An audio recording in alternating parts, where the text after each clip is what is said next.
بسم الله الرحمن الرحيم رب اشرح لي صدري ويسر لي أمري واحلل عقدة من لساني يفقهوا قولي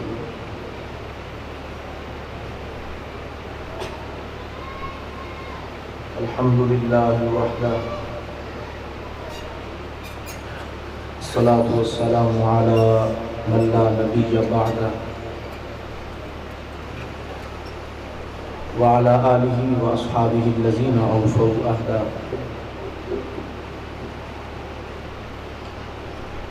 أما بعد فأعوذ بالله من الشيطان الرجيم بسم الله الرحمن الرحيم قال الله تعالى في القرآن المجيد ادخلوا في السلم كافة صدق الله العظيم وبلغناه رسوله النبي الكريم الأمين ونحن على ذلك لمن الشاهدين والشاكرين والحمد لله رب العالمين وقال الله تعالى في مقام آخر في شان حبيبه مخبرا وآمرا إن الله وملائكته يصلون على النبي يا أيها الذين آمنوا صلوا عليه وسلموا تسليما الصلاة والسلام عليك يا سيدي يا رسول الله وعلى آلك وأصحابك يا سيدي يا حبيب الله مولاي صل وسلم دائما أبدا على حبيبك خير الخلق كلهم محمد أشرف الأعراب والعجم محمد خير من يمشي على قدمي فانسب إلى ذاته ما شئت من شرف وانسب إلى قدره ما شئت من عظام رب صل وسلم دائما أبدا على حبيبك خير الخلق كلهم احسان مانتا ہے زمانہ حسین کا حور و ملک نے گایا ترانہ حسین کا ہر لمحہ لاکھوں سجدے ہیں پروردگار کو ہر لمحہ لاکھوں سجدے ہیں پروردگار کو لیکن انوکھا سجدہ نبھایا حسین نے ہے آج بھی یزیدیت ماتم میں مضطرب ایسا نشان عبرت بنایا حسین نے احسان مانتا ہے زمانہ حسین کا حور و ملک نے گایا ترانہ حسین کا اب تک سخی کے ہاتھ کی دھومیں ہے چار سو صدیوں سے بٹ رہا ہے خزانہ حسین کا جن کے قصیدے آیت تطہیر نے پڑھے ایسا بنایا رب نے گھرانہ حسین کا گھٹنے نہ ٹیک دے کوئی باطل کے سامنے امت کو پھر سنا دو قصہ حسین کا اور چیخا ہے جس کی ضرب سے ہر دور کا یزید چیخا ہے جس کی ضرب سے ہر دور کا یزید ایسا بنایا رب نے نشانہ حسین کا آصف بقائے دین ہے کربل کی داستان یہ فیض بٹ رہا ہے روزانہ حسین کا اللہ تبارک و تعالی جل جلالہ وعم نوالہ واتم برہانہ وعظم شانہ وجل ذکرہ وعز اسمہ ولا الہ غیرہ کی حمد و ثنا سید عالم نور مجسم شفیع معظم صلی اللہ علیہ وآلہ واصحابہ وبارک وسلم کی بارگاہ مقدس میں ہدیہ درود و سلام عرض کرنے کے بعد قابل قدر واجب الاحترام سامعین و حاضرین، رب ذوالجلال کے فضل اور توفیق سے یوم عاشورہ کے اس مبارک موقع پر 2 روزہ کانفرنس کی دوسری نشست میں مجھے اور آپ کو شرکت کی سعادت حاصل ہو رہی ہے۔ دعا ہے خالق کائنات جل جلالہ ہمیں امام حسین رضی اللہ تعالی عنہ کے مشن کو سمجھ کر اس کی بقا پر پہرا دینے کی توفیق عطا فرمائے۔ اہل سنت و جماعت کی امتیازی شان ہے کہ ہمارے دل میں اللہ کے کسی بھی مقرب بندے کی نفرت نہیں ہے۔ ہم جس طرح رسول پاک صلی اللہ علیہ وسلم سے محبت کرتے ہیں، ایسے ہی سرکار دو عالم نور مجسم شفیع معظم صلی اللہ علیہ وسلم کی ہر نسبت سے بھی محبت کرتے ہیں۔ مجھ سے پہلے ہمارے جامعہ کے اسٹوڈنٹ اسی موضوع پر گفتگو کر رہے تھے، اور یہ ہمارا ہی دیا ہوا سبق ہے، چونکہ آج کے دور میں کچھ صحابہ کی آڑ میں اہل بیت سے بغض کر رہے ہیں، کچھ اہل بیت کی محبت کی آڑ میں صحابہ سے بغض کر رہے ہیں۔ دونوں طرف خسارے کا سودا ہے۔ جو صحابہ کا نام لے کر اہل بیت سے دشمنی کرے تو وہ بھی گھاٹے کا سودا کر رہا ہے، اور جو اہل بیت کی محبت کی آڑ میں صحابہ سے دشمنی کرے وہ بھی خسارے کا سودا کر رہا ہے۔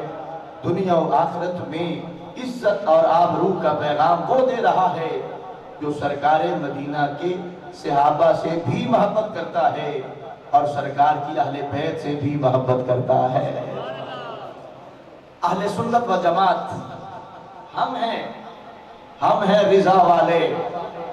اعلی حضرت عظیم البرکت نے جو فکر اسلاف کی فکر ہمارے سامنے رکھی ہے، اسی کی بنیاد پر میرے اعلی حضرت نے کہا تھا اہل سنت کا ہے بیڑا پار، اصحاب حضور نجم ہے اور ناؤ ہے عطرت رسول اللہ کی۔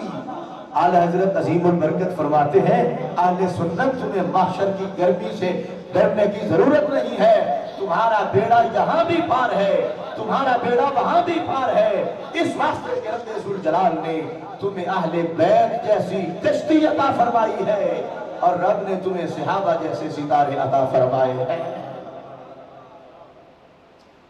برادران اسلام، آج کچھ لوگ جس وقت اہل بیت رسول صلی اللہ علیہ وسلم کی محبت کی بات آتی ہے تو بڑے بڑھ چڑھ کے کہتے ہیں ہمیں آل نبی سے پیار ہے، ہمیں آل نبی سے محبت ہے، ہمیں آل نبی سے مودت ہے، ہمیں سرکار کے خاندان سے پیار ہے۔ تو میں نے پوچھا ان ہستیوں سے پیار کیوں ہے؟ ان کو بند کریں۔ تمہیں حضرت فاطمہ الزہرا سے محبت کیوں ہے؟ تمہیں امام حسن سے محبت کیوں ہے؟ تمہیں امام حسین سے محبت کیوں ہے؟ تو کہتے ہیں اس لیے کہ فاطمہ الزہرا میں سرکار کا خون ہے، امام حسن میں سرکار کا خون ہے، امام حسین میں سرکار کا خون ہے، امام جعفر صادق میں سرکار کا خون ہے، امام محمد باقر میں سرکار کا خون ہے، امام زین العابدین میں سرکار کا خون ہے، امام حسین میں سرکار کا خون ہے۔ تو ہم سرکار کے خون کا ادب کرتے ہیں۔ تو میں آپ کو ایک حدیث شریف پیش کرتے ہوئے بتانا چاہتا ہوں کہ ہمیں کیا کرنا چاہیے۔ اس وقت میرے سامنے سنن ابو داؤد شریف ہے اور اس میں باب غسل السواک، اس کے اندر حدیث نمبر 52 امام ابو داؤد نے پوری سند کے ساتھ لکھی ہے۔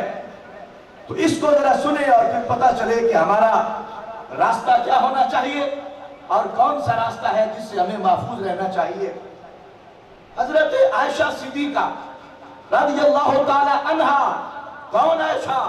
وہ عائشہ جن کی مدح میں رب نے قرآن کی 18 آیتیں نازل فرمائی۔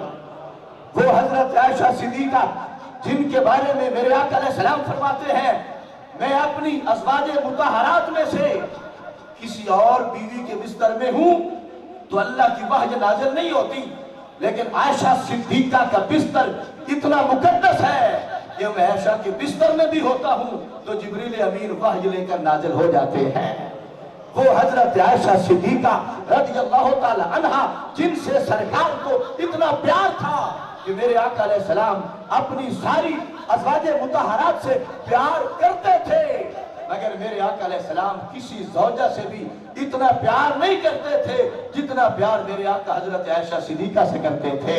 یہاں تک کہ برتن کے جس حصے پہ منہ رکھ کے حضرت عائشہ صدیقہ پانی نوش فرماتی تھی، میرے آقا علیہ السلام اسی حصے پہ منہ رکھ کے پانی نوش فرماتے تھے۔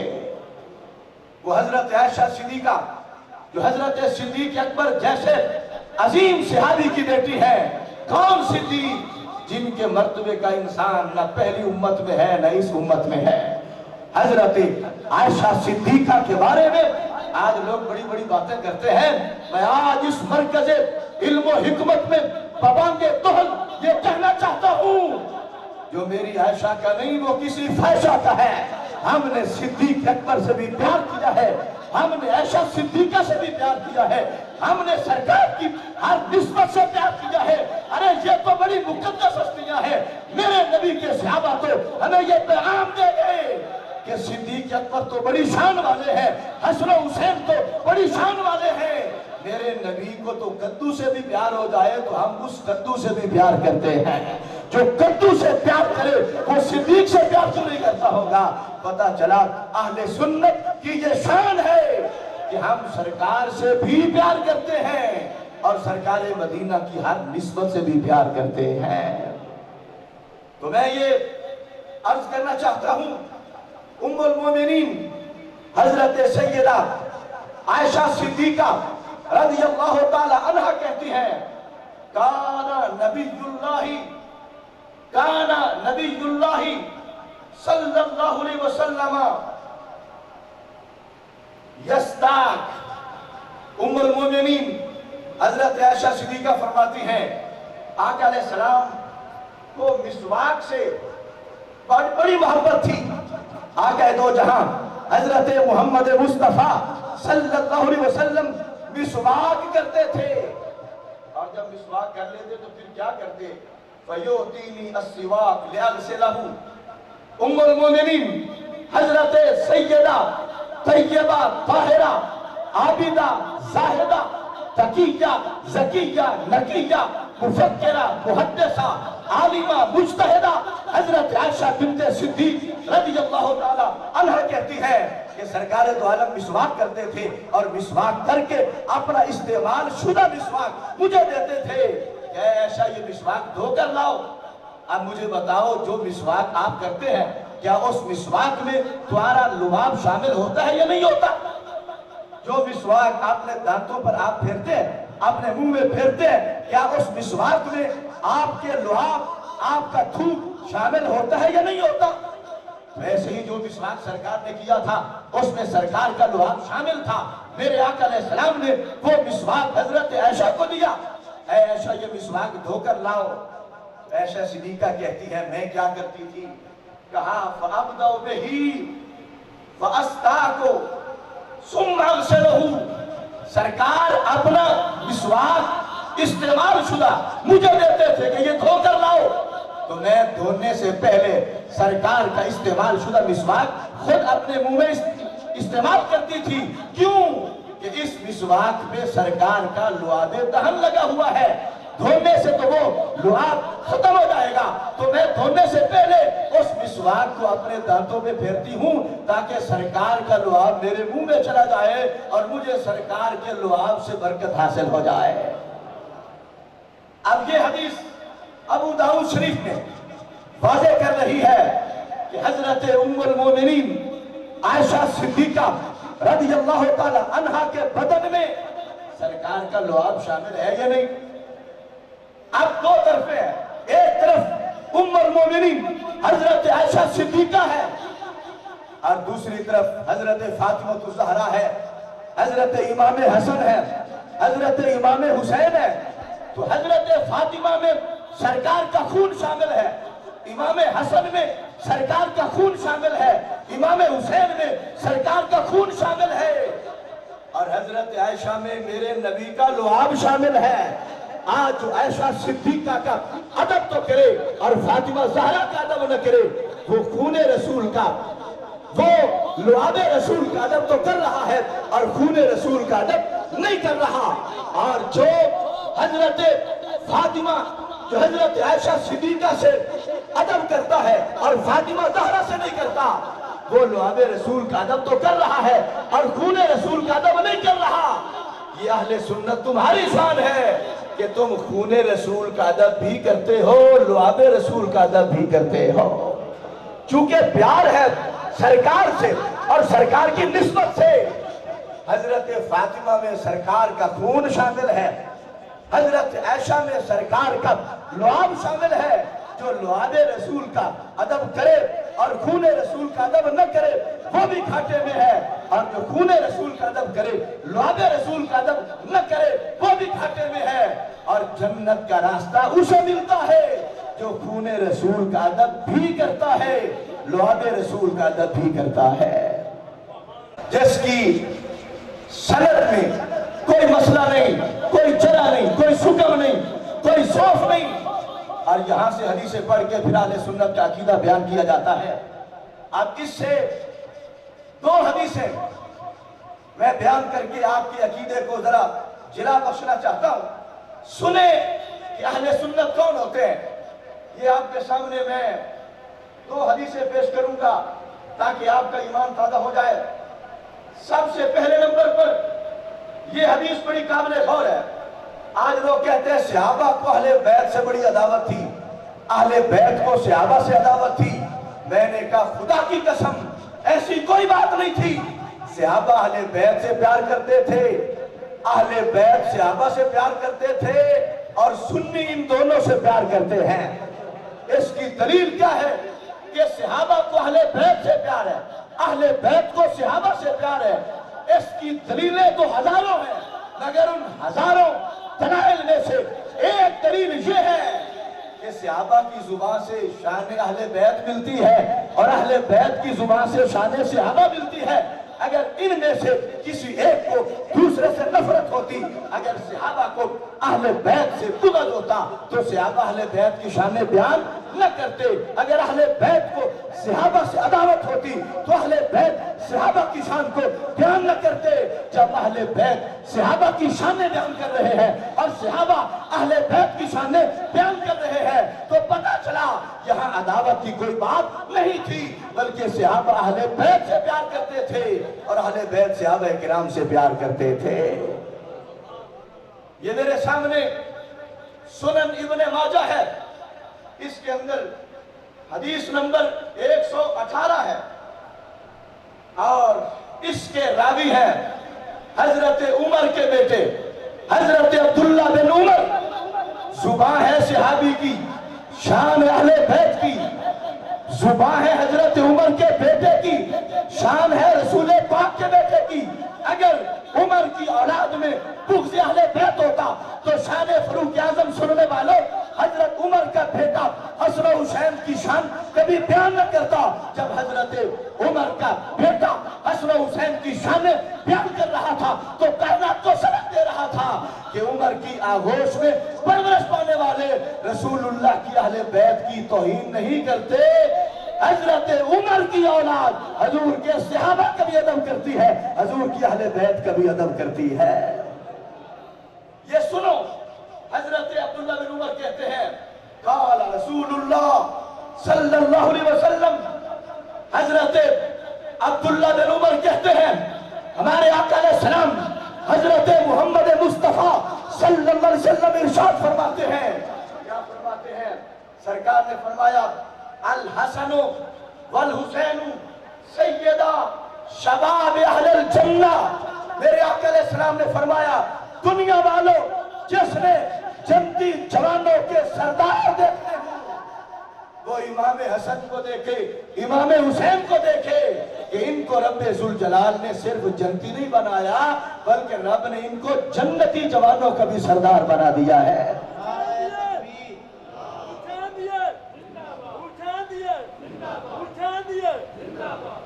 اب یہ حدیث جو آپ نے سنی ہے، اس میں صحابہ کی زبان سے اہل بیت کی شان کا تذکرہ ہے، حضرت عمر کے بیٹے کی زبان سے حسن و حسین کی شان کا تذکرہ ہے۔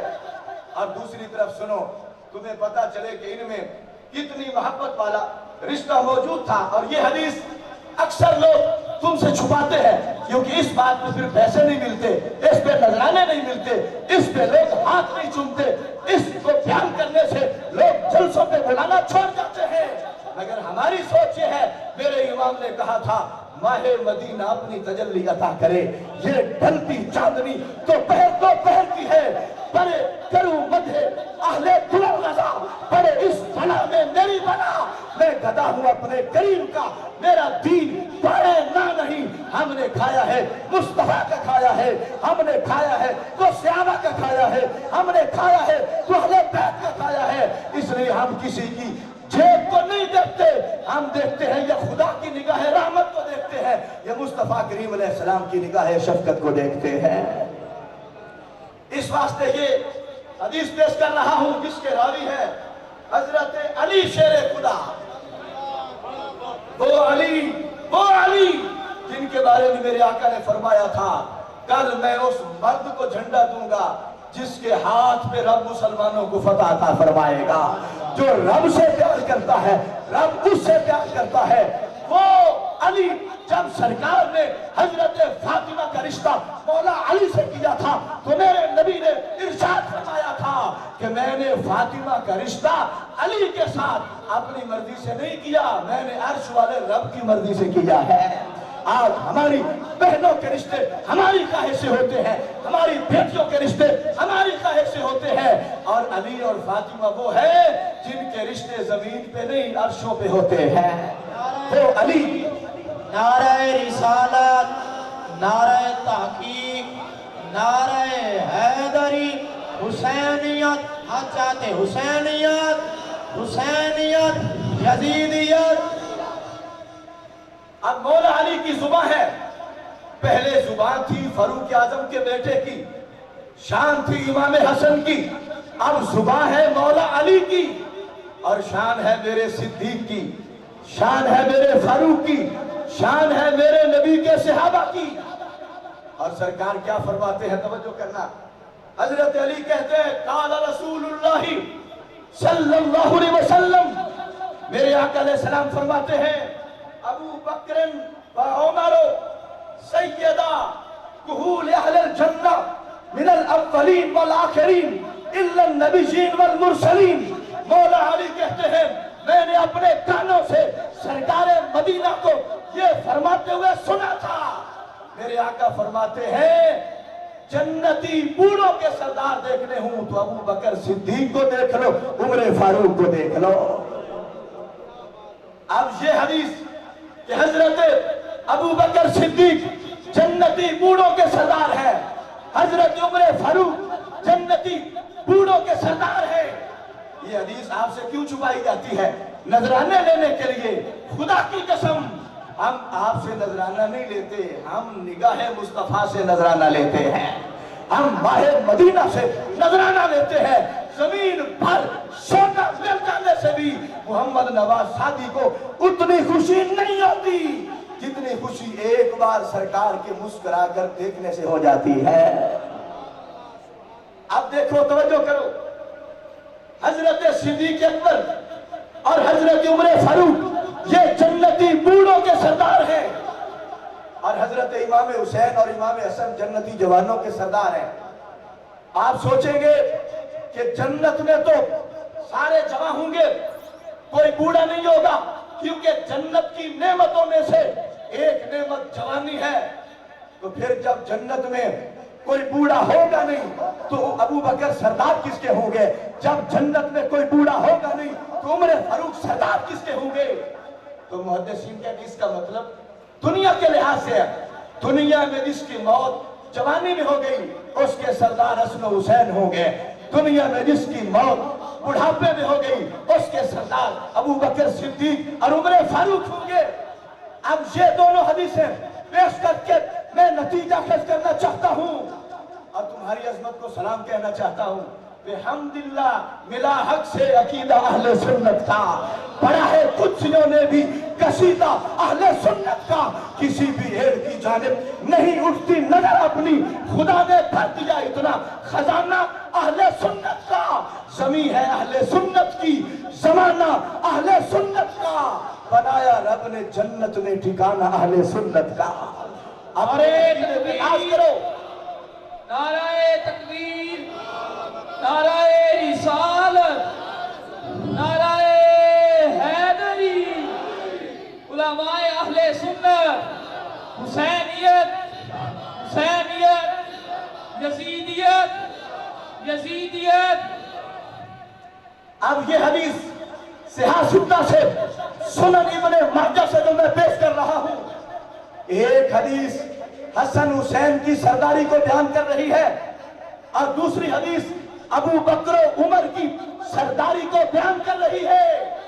اب کچھ ابو بکر و عمر کی سرداری تو مانتے ہیں، حسن حسین کی سرداری نہیں مانتے، کچھ حسن حسین کی سرداری کو مانتے ہیں، ابو بکر و عمر کی سرداری کو نہیں مانتے۔ کروڑوں سلام اہل سنت تمہیں، تم صدیق و فاروق کی سرداری بھی مانتے ہو، تم حسن و حسین کی سرداری بھی مانتے ہو، اس واسطے کہ یہ جو ایک کو مانے دوسرے کو نہ مانے یہ اس کا کام ہے، جس کے دل میں اہل بیت کا بغض ہو یا صحابہ کا بغض ہو۔ رب ذوالجلال نے سنی کے سینے کو صحابہ کی عداوت سے بھی محفوظ رکھا ہے، رب ذوالجلال نے سنی کے سینے کو اہل بیت کی عداوت سے بھی محفوظ رکھا ہے۔ رب کعبہ کی قسم، اگر سنی کا دل سینہ چیر کے دل کو باہر نکالو، ایک ٹکڑے پہ اصحاب رسول لکھا ہے، دوسرے پہ اہل بیت رسول لکھا ہے۔ اس واسطے سونا جنگل رات اندھیری چھائی بدلی کولی ہے، سونے والوں جاگتے رہنا چوروں کی رکھوالی ہے، آنکھ سے کاجل صاف چرا لے جب وہ چور بنا کے ہے، تیری گٹھڑی تاکی ہے اور تو نے نیند نکالی ہے۔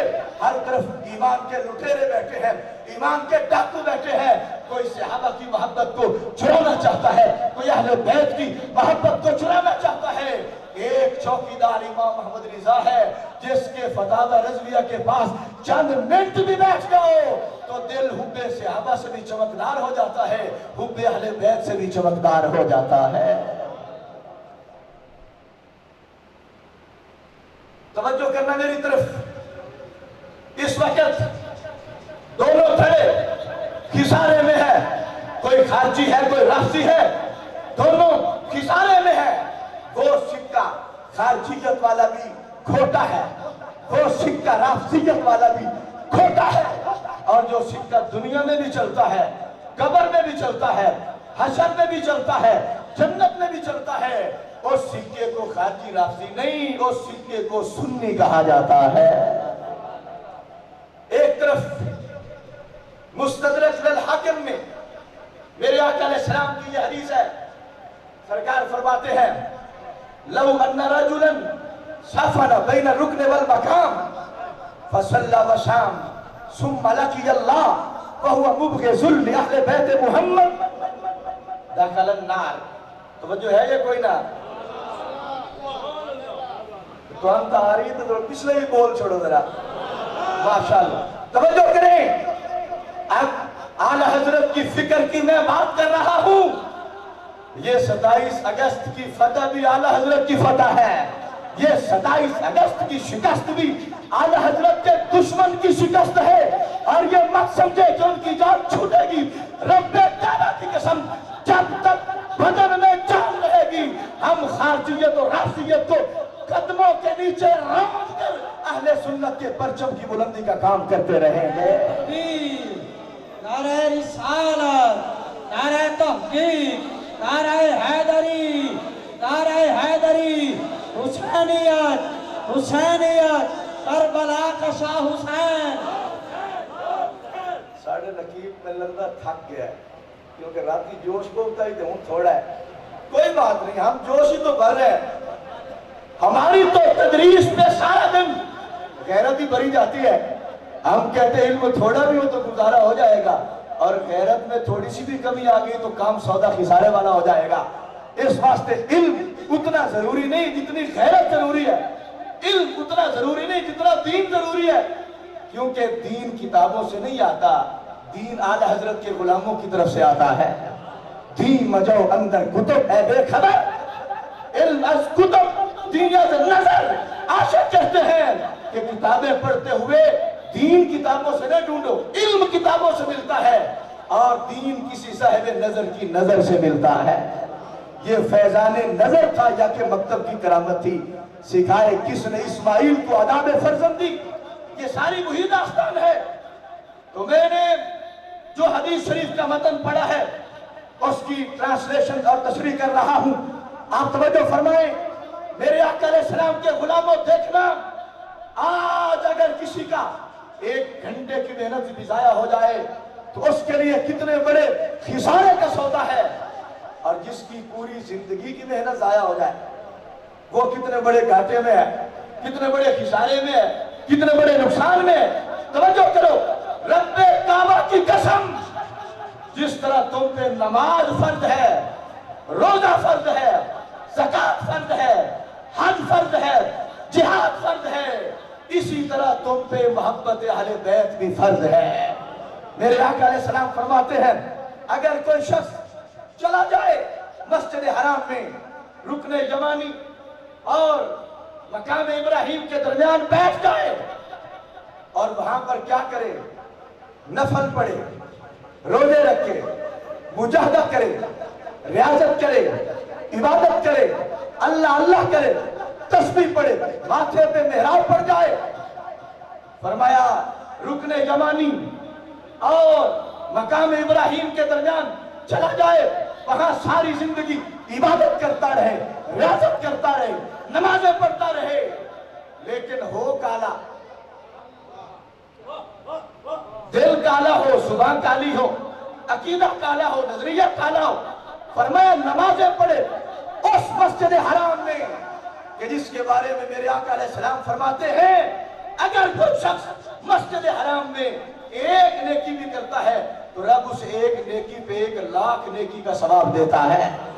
وہ مسجد حرام کے اندر چلا جائے، رکن یمانی مقام ابراہیم کے درمیان جا کر روزے رکھے، نمازیں پڑھے، لیکن جب موت آئے تو دل میں آل نبی کا بغض ہو، حضرت امام حسن کا بغض ہو، امام حسین کا بغض ہو، مولا علی کا بغض ہو، حضرت فاطمہ الزہرا کا بغض ہو، فرمایا ساری نمازیں پڑھے، سارے روزے رکھے، اشراق بھی پڑھے، چاشت بھی پڑھے، اوابین بھی پڑھے، تہجد بھی پڑھے، صلاۃ و تسبیح بھی پڑھے، روزے نفلی بھی رکھے، فرضی بھی رکھے، ساری عبادتیں کرے، لیکن دل میں آل نبی کا بغض ہو تو انجام کیا ہے؟ فرمایا داخل النار، جنت تو بڑی دور ہے، اسے جنت کی خوشبو بھی حاصل نہیں ہوگی۔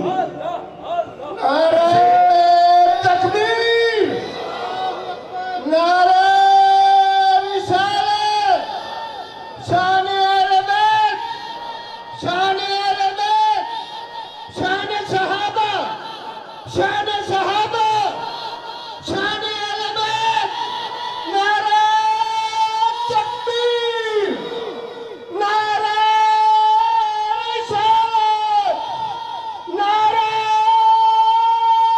حیدری۔ اے حسین حسین کرنے والوں، رات کو امیر بھوری صاحب بڑا اچھا پیغام دے رہے تھے نماز کا۔ اے سی کے کمروں میں نماز پڑھنا بڑا آسان ہے، ایئر کولر کے سامنے نماز پڑھنا بڑا آسان ہے، سردیوں میں ہیٹر میں بند کمرے میں نماز پڑھنا بڑا آسان ہے، مگر خدا کی قسم جو کربلا کے تپتے صحرا میں تلواروں کے سائے میں نماز پڑھے اسے حسین ابن علی کہا جاتا ہے۔ ایک طرف یہ حدیث جو میں نے پیش کی ہے اور دوسری طرف اسی المستدرک میں میرے آقا علیہ السلام کا فرمان موجود ہے۔ سرکار کیا فرماتے ہیں؟ توجہ، میں آخری حدیث پیش کر کے بات ختم کر رہا ہوں، چونکہ 1 بج چکا ہے اور پھر 2 بجے نماز بھی ہوگی، 1:45 اذان بھی ہوگی، اور ابھی مجھ اگلے خطیب سے پہلے نقیب محفل کا بھی ٹائم ہوگا اور پھر یہ ساری چیزوں سے آپ لطف اندوز ہوں گے۔ اس واسطے میں بات کو اختتام کی طرف لا رہا ہوں۔ میرے آقا علیہ السلام فرماتے ہیں ان اللہ اختارنی، فرمایا لوگوں رب نے مجھے چنا، تم MNA چنتے ہو تو تم چنتے ہو، سرکار کو ختم نبوت کے لیے چنا ہے تو تم نے نہیں، تمہارے رب نے چنا ہے۔ فرمایا ان اللہ اختارنی، رب نے مجھے چنا، واختار علی اصحابہ، اور میرے لیے میرے صحابہ کو چنا۔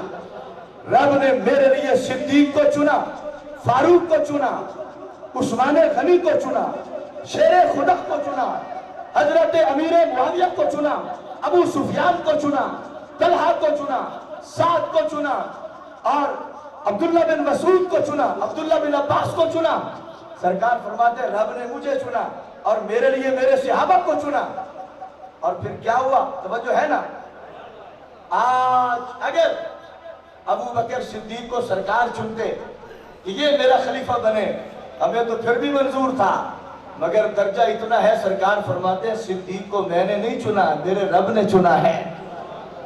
عمر فاروق کو میں نے نہیں چنا، میرے رب نے چنا ہے۔ عثمان غنی کو میں نے نہیں چنا، میرے رب نے چنا ہے۔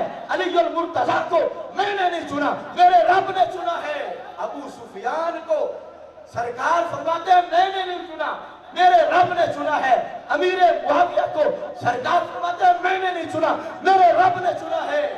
اب جو ان پہ اعتراض کرتا ہے وہ رب کے انتخاب پہ اعتراض کرتا ہے، اور جو رب کے انتخاب پہ اعتراض کرے اس کے ایمان کا جنازہ نکل جاتا ہے۔ ایمان اس کا بہار آشنا ہوتا ہے جو رب کی ربوبیت کا بھی ادب کرتا ہے، رب کے انتخاب کا بھی ادب کرتا ہے۔ سرکار فرماتے ہیں رب نے مجھے چنا اور میرے لیے میرے صحابہ کو چنا، اور صحابہ کو کیا بنایا؟ توجہ ہے نا؟ فَجَعَلَ لِي مِنْهُمْ وُزَرَاءَ وَأَصْحَارًا وَأَنصَارًا۔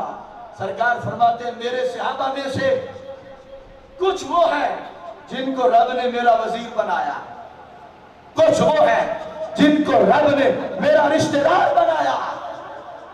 اور اگلا جملہ سنے مولوی، رب کے سوا کوئی مددگار نہیں۔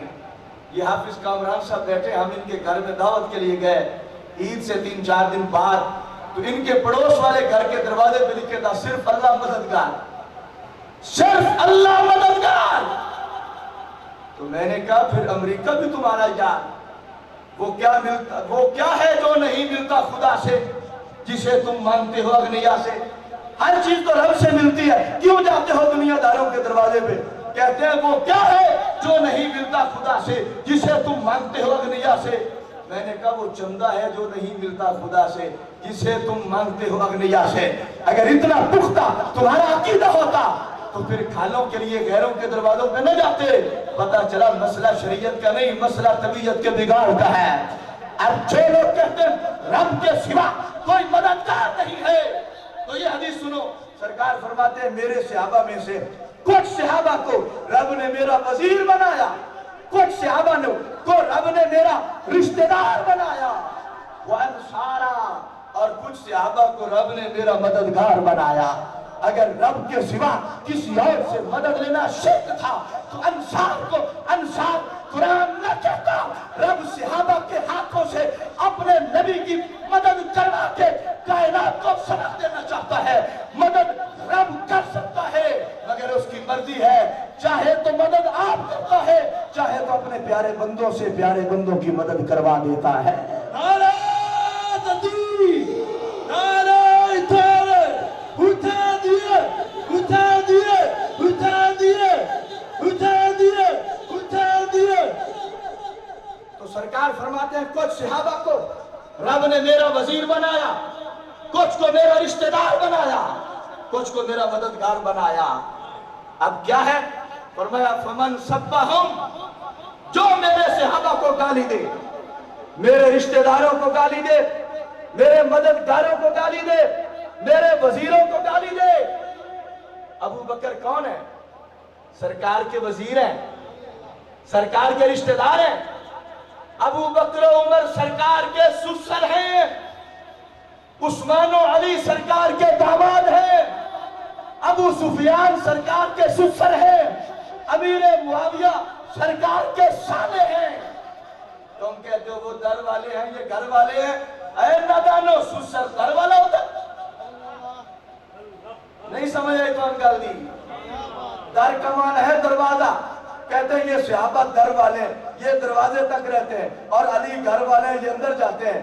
تو میں نے کہا جو سسر ہو وہ در والا ہوتا ہے، جو داماد ہو وہ در والا ہوتا ہے، جو سالہ ہو وہ در والا ہوتا ہے۔ لہٰذا ابو بکر در والے نہیں، ابو بکر گھر والے ہیں۔ عمر فاروق در والے نہیں، عمر فاروق گھر والے ہیں۔ عثمان و علی در والے نہیں، یہ گھر والے ہیں۔